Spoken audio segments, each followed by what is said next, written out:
Sa po lexuam pra nga kapitulli 4 i letrës së Thesalonikasve, duke ju kujtuar që Pali shkruan këtë letër Thesalonikasve, ishin ta njerëz që kishin ardhur në besim, por ishin rritur dhe edukuar me një kulturë që ose me një jetë që nuk jo domosdoshmërisht predikonin Perëndin, por kishin një llojtari të ndryshme. Edhe një nga këto gjërat ishin ose idhujtarët ose perëndit që ata kishin ishin mbreti perëndia Apollon, perëndia Herkule, perëndia Zeus, edhe perëndesha edhe me emra të ndryshme.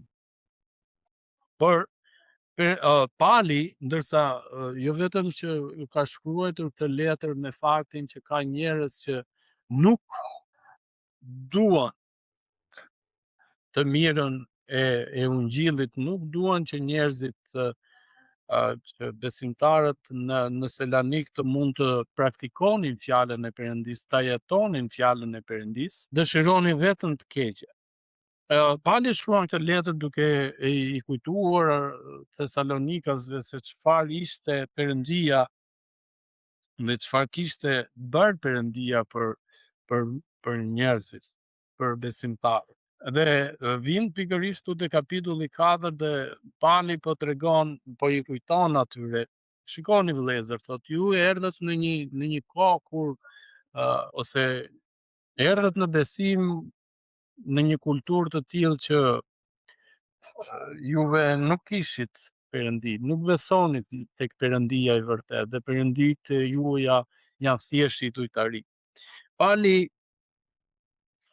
thot tek vargu 3, thot, ky është vullneti i Perëndisë, shëndërimi juaj, pra dhe të hiqni dorë nga kurvëria. Pali shkon në ekstrem. Marrëdhënia jon me Perëndin, edhe nëse neve fokusohemi tek perëndit të tjera, Pali thot është kurvërim. Edhe Pali na thot hiqni dorë. Fatkeqësisht, edhe sot e kësaj dite njerëzit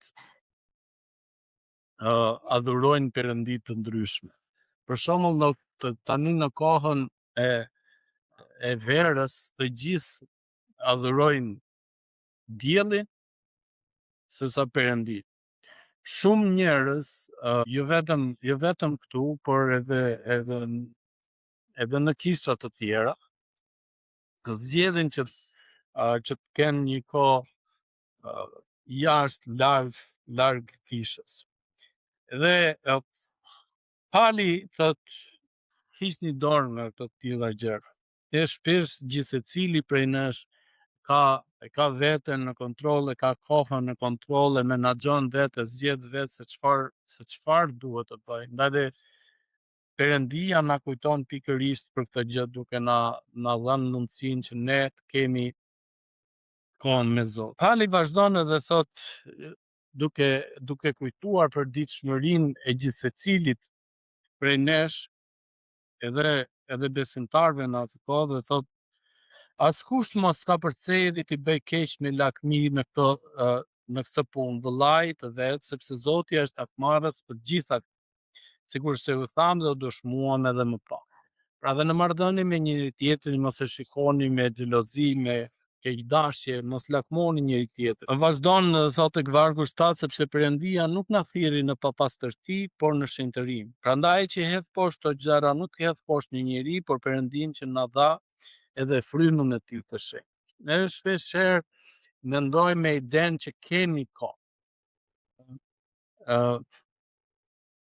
Dhe jo vetëm në pikërisht edhe me këtë marrëdhënien tonë me Zotin, por edhe në përditshmërinë tonë. Neve mendojmë që për shembull kur kemi një datë fikse kur do të shkojmë ose do të kemi të bëjmë një takim ose një aktivitet ose diçka, neve thjesht mendojmë që se kemi. Papritur e pakujtuar ajo data vjen mbrapa derës. Edhe ne themi, nuk jemi gati. o babo, s'kemi bërë këtë, o babo, s'kemi bërë atë. Por imagjinoni pikërisht kjo gjë, kjo lloj papërgjegjshmërie nga ana jonë, do të ndodhi dhe në ditën që Perëndia do të vijë, se pali e flet tek pjesa e dytë e këtij kapitulli, vargjet 13 deri në 18. Papërgjegjshmëria jonë, duke menduar dhe duke thënë që neve kemi kohë, duhet të dimë që në fakt nuk kemi kohë. Është mbrapa derës. Vargu 13 na thot, por nuk duam vëllezër që të jeni të pa dije për sa u përket atyre që fjetën, që të mos trishtoheni si të tjerët që nuk kanë shpresë, sepse po t'i besojmë se Jezus u vdiq dhe u ringjall, kështu edhe Perëndia atë që ka fjetur me anë të Jezusit do t'i sjell bashkë me të. Pra do të vijmë përpara Perëndisë një ditë. Sepse këtë po ju themi me fjalën e Zotit, ne të gjallë, që do të mbetemi deri në ardhjen e Zotit. Nuk do të jeni përpara atyre që fjetën, sepse Zoti vetë me urdhër, me zë kryengjëllit dhe me borinë e Perëndisë do të zbres nga qielli dhe të vdekurit e Krishtit do të ringjallën të parë, pastaj ne të gjallët që mbetemi do të rëmbehemi njëkohësisht në rreth me atë për të dalë përpara Zotit në ajër dhe kushtu do të jemi për herë bashkë me Zotin. Vargu 18 thot, ngushëlloni pra njëri tjetrin me këto fjalë. Kjo me të vërtetë është si thua, një imazh shumë i bukur. Ta kemi në mendjen tonë që një ditë do të takohemi të gjithë me Perëndin. Por njëkohësisht është dhe një kujtesë shumë e fortë për ne, që gjithë secili prej nesh duhet ta ketë vath në vesh, që nuk janë shumë të rëndësishme këto. Koha dhe shpenzimet edhe gjërat që edhe arritjet që dëshirojmë neve të kemi nga ana materiale nuk kanë asnjë lloj vlere të krahasuar me faktin që një ditë neve do të japim llogari dhe një ditë do të jemi përpara Perëndisë. Nuk do mund të blej asnjë lloj shume që ne mund të kemi arritur gjatë kohës që jemi të gjallë, që mund të blejmë vendin përpara Perëndisë. Nuk do të ketë mundësi. Ndaj tani është koha e gjithë secilit prej ne, që të kujtohemi kush janë gjërat më të rëndësishme në jetë.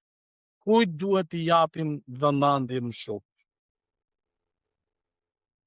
Ky kapitull sigurisht që ka shumë mësime që neve mund të marrim, por do të ndalemi pikërisht te kjo edhe duke kujtuar edhe vargjet 9 deri në 12 që thot, sa për dashurinë vëllazërore nuk kemi nevojë që t'ju shkruaj sepse ju vetë jeni mësuar nga Perëndia që ta doni njëri tjetrin.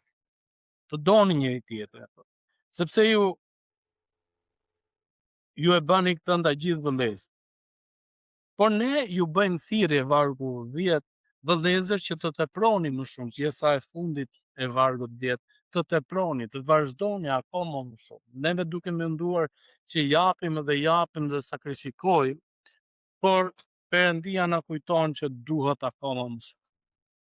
Le të jetë kjo një kujtesë për gjithë secilin për ne, që neve të mund të jetojmë të qetë, siç thot vargu 11, në paqe, me dashuri për njëri tjetrin dhe duke bekuar. Zoti ju bekoft dhe Zoti ju ndihmoft. Zoti ju dhënë paqe aty ku jeni.